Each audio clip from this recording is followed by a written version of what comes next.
கண்ணுக்கு தெரிகிற பெரிய விஷயத்தெல்லாம் நம்மளால் ஈஸியாக அளக்க முடியும். ஆனால் கண்ணுக்கே தெரியாத சின்ன சின்ன விஷயத்தெல்லாம் எப்படி அளக்கிறது? ஒரு நிமிஷம். இப்போ என் கையில் எவ்வளோ மண் இருக்குன்னு எண்ணி சொல்ல முடியுமா? பாஸ் ஒரே நிமிஷம். உங்கள் பேர்? பவித்ரன். ஒரு உதவி பண்ண முடியுமா? இதில் எவ்வளோ மண் இருக்குன்னு உங்களால் கொஞ்சம் எண்ணி சொல்ல முடியுமா? அந்த கையை கொஞ்சம் நீட்டுங்க. 12,163 இருக்கு. நான் எண்ணிட்டேன். சந்தேகம் வந்தால் நீயே எண்ணிக்க. பாஸ் என்ன பாஸ்? பின்ன என்ன சார் இது? மனுஷனுக்கு 1008 வேலை இருக்கு. மண்ணை கொடுத்துட்டு எவ்வளோ மண் இருக்குன்னு என்ன சொல்றீங்க? இதெல்லாம் என்ன முடியுமா என்ன? முடியும். என்ன முடியும்? கண்ணுக்கு தெரிகிற பெரிய பொருளை கண்ணுக்கே தெரியாத சின்ன பொருளோட கனெக்ட் பண்ணுற பிரிட்ஜை தான் நம்ம மோல்னு சொல்லுவோம். ஒரு பொருளில் எவ்வளோ பார்ட்டிக்கல் இருக்குன்னு நம்மளால் கண்ணால் பார்த்து சொல்ல முடியாது. ஏன்னா அந்த பார்ட்டிக்கல்லாம் சின்னதாக இருக்கிறதால நம்ம கண்ணுக்கே தெரியாது. அதுக்குன்னு பார்ட்டிக்கல்னா தூசி நீங்கள் தப்பாக நினச்சிடக்கூடாது. நம்ம கெமிஸ்ட்ரியில் பார்ட்டிகல்ஸ்னால் அந்த ஆட்டம்ஸு மாலிகூல்ஸ்லாம் இருக்குல்ல, இதை தான் நம்ம பார்ட்டிகல்ஸ் அப்படின்னு சொல்லுவோம்.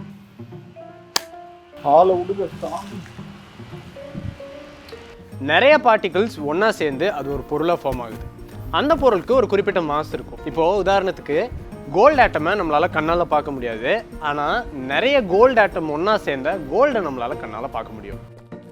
முடிச்சானுங்களா இல்லையா? இன்னும் முடிக்கலையா? கடவுளே, இவனுங்களை எப்படியாவது காப்பாத்துப்பா.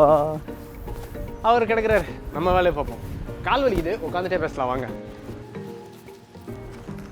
அப்பா, மோலை பற்றி ஆல்ரெடி நம்ம டீட்டெயிலாக பார்த்துருக்கோம். இன்னொரு தடவை சொல்லித்தரேன். இந்த தடவை கொஞ்சம் வித்தியாசமாக. ஒரு மோல்னா 6.023 × 10⁻23 பார்ட்டிகல்ஸ் இருக்குதுன்னு அர்த்தம். அந்த பார்ட்டிகல்ஸ் எவ்வளோ மாஸை பிடிக்குதோ அதுதான் 1 மோல் மாஸ், அதாவது அந்த பொருளோட மோலார் மாஸ். இப்போது ஒரு எலிமெண்ட்டோட மோலார் மாஸ் வேல்யூ என்னன்னு தெரிஞ்சுக்கணுன்னா நம்ம பீரியாடிக் டேபிளில் அந்த எலிமெண்ட்டுக்கு என்ன வேல்யூ கொடுத்துருக்காங்களோ அது கூட கிராம் ஆட் பண்ணிட்டா போதும், அந்த எலிமெண்ட்டோட 1 மோல் மாஸ் வேல்யூ நமக்கு கிடச்சிரும்.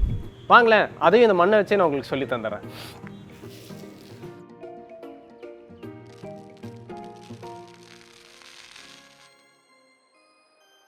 இப்போது இதில் எவ்வளோ மண் இருக்குன்னு நம்ம கண்டுபிடிக்கலாம். மண்ணோட chemical name silicon dioxide, SiO2. Silicon டை ஆக்சைடில் ஒரு சிலிக்கானும் 2 ஆக்சிஜனும் இருக்குது. ஸோ சிலிக்கான் டை ஆக்சைடோட மோலார் மாஸ் நம்ம என்னன்னு தெரிஞ்சுக்கணுன்னா பீரியாடிக் டேபிளில் சிலிக்கானோட வேல்யூ பார்க்கணும். அது வந்து 28.05 கிராம். இது கூட ஆக்சிஜனோட வேல்யூவை நம்ம ஆட் பண்ணணும், அதாவது 15.99 கிராமை ஆட் பண்ணணும். ஆனால் இங்கே 2 ஆக்சிஜன் ஆட்டம் இருக்கிறதால 2 × 15.99 மல்டிப்ளை பண்ணால் நமக்கு 31.98 கிராம்ஸ் வரும். ஸோ மண்ணில் ஒரு சிலிக்கானும் 2 ஆக்சிஜன் ஆட்டமும் இருக்கிறதால 28.05 கிராம் ப்ளஸ் 31.98 கிராம் ஆட் பண்ணால் நமக்கு மண்ணோட மோலார் மாஸ் வேல்யூ 60.03 கிராம்னு கிடைக்கும். அதாவது 1 மோல் ஆஃப் மாஸ் சரியா 60.03 கிராம் அப்படின்னு வரும். நமக்கு இங்கே 100 கிராம் சாண்ட் இருக்குது. இந்த 100 கிராம் சாண்டோட மோலை நம்ம கண்டுபிடிக்கணும்னா என்ன பண்ணணும்னா இந்த 100 gram divided by 1 mole mass of sand, அதாவது மோலார் மாஸ் ஆஃப் சாண்ட் 60.03, இதால் டிவைட் பண்ணால் நமக்கு 1.66 மோல்னு வரும். மோல் ஒரு பிரிட்ஜ் மாதிரி, ஏன்னா பார்ட்டிகல்ஸோட மாஸை வச்சு அதில் எவ்வளோ நம்பர் ஆஃப் பார்ட்டிகல்ஸ் இருக்குன்னு நம்மளால் சொல்ல முடியும். இங்கே 100 கிராம் மண்ணுக்கு 1.66 மோல்னு காட்டுது. ஒரு மோல்னா அது 6.02 × 10⁻23 பார்ட்டிகல்ஸ் இருக்குன்னு அர்த்தம். அப்போது 1.66 மோலில் எவ்வளோ பார்ட்டிகல்ஸ் இருக்குன்னு கண்டுபிடிக்கணும்னா 1.66 × 6.02 × 10⁻23 இதை மல்டிப்ளை பண்ணால் நமக்கு கிடைக்கிற ஆன்சர் 9.99 × 10⁻23ன்னு கிடைக்குது. இதுலேருந்து என்ன தெரியுது? 100 கிராம் மண்ணில் 9.99 × 10⁻23 சிலிக்கான் டை ஆக்சைடு மாலிக்யூல்ஸ் இருக்குன்னு அர்த்தம். இந்த மாதிரி தான் ஒரு எலிமெண்ட்லையோ இல்லை காம்பவுண்ட்லையோ எவ்வளோ நம்பர் ஆஃப் பார்ட்டிகல்ஸ் இருக்குன்னு நம்மளால் ஈஸியாக கண்டுபிடிக்க முடியும். இப்போது என் முன்னாடி ஒரு வேயிங் மிஷின் இருக்குது, என்கிட்ட ஒரு உப்பு பேக்கெட் இருக்குது. ஒரே நிமிஷம். இந்த உப்பு பேக்கெட் எவ்வளோ மாஸ் அப்படிங்கிறத இந்த வேயிங் மிஷினை வச்சு நான் கண்டுபிடிக்க போகிறேன். எப்படின்னா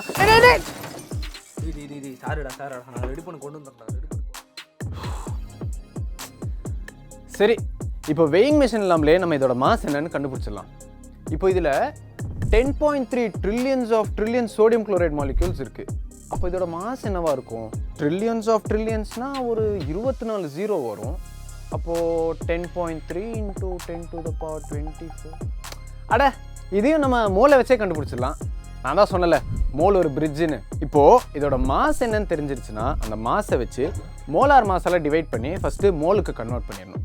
அப்புறம் அந்த மோலை வச்சு ஈஸியாக நம்ம கவுண்ட் கண்டுபிடிச்சிடலாம். இதே கவுண்ட்டை வச்சு, அதாவது நம்பர் ஆஃப் பார்ட்டிகல்ஸை வச்சு நமக்கு மாஸ் என்ன அப்படின்னு தெரிஞ்சுக்கணுன்னா நம்பர் ஆஃப் பார்ட்டிகல்ஸை அவகேட்ரோ நம்பரால் டிவைட் பண்ணால் நமக்கு எவ்வளோ மோல் இருக்குது அப்படிங்கிறது தெரிஞ்சிடும். இப்போது 10.3 trillions of trillions sodium chloride molecules, அதாவது 10.3 into 10 to the power 24 molecules of sodium chloride Avogadro நம்பரான 6.02 into 10 to the power 23 all divide பண்ணால் நமக்கு கிடைக்கிற ஆன்சர் 17.1 மோல்.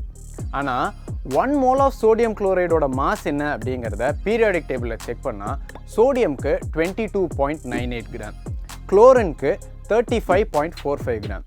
இது ரெண்டும் ஒரே மாலிக்யூல் அப்படிங்கிறதால இந்த ரெண்டு வேல்யூவையும் நம்ம ஆட் பண்ணும்போது நமக்கு கிடைக்கிற ஆன்சர் என்னன்னு பார்த்தீங்கன்னா 58.43 கிராம்ஸ். அதாவது 1 mole ஆஃப் சோடியம் குளோரைடோட மாஸ் தான் இது.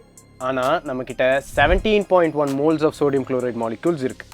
இப்போது இதோட மாஸ் என்னன்னு தெரிஞ்சுக்கணுன்னா இந்த மோலோட மோலார் மாஸை நம்ம மல்டிப்ளை பண்ணுவோம். 17.1 into 58.43 கிராம்ஸ் மல்டிப்ளை பண்ணால் நமக்கு என்ன ஆன்சர் கிடைக்குதுன்னா 999 கிராம்ஸ், அதாவது அப்ராக்சிமேட்டாக 1 கிலோ. டேய் இந்தரா உன்னோட ரெடி பண்ணிட்டேன், நீயே வச்சுக்கோ, என்னமோ பண்ணு. பார்த்தீங்களா, கரெக்டாக வந்துருச்சு. அண்ணா அதில் தான் 1 கிலோனே போட்டிருக்கேன்.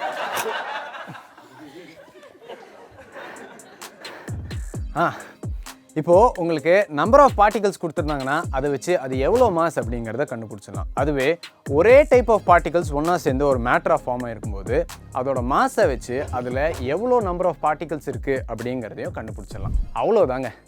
பாய்.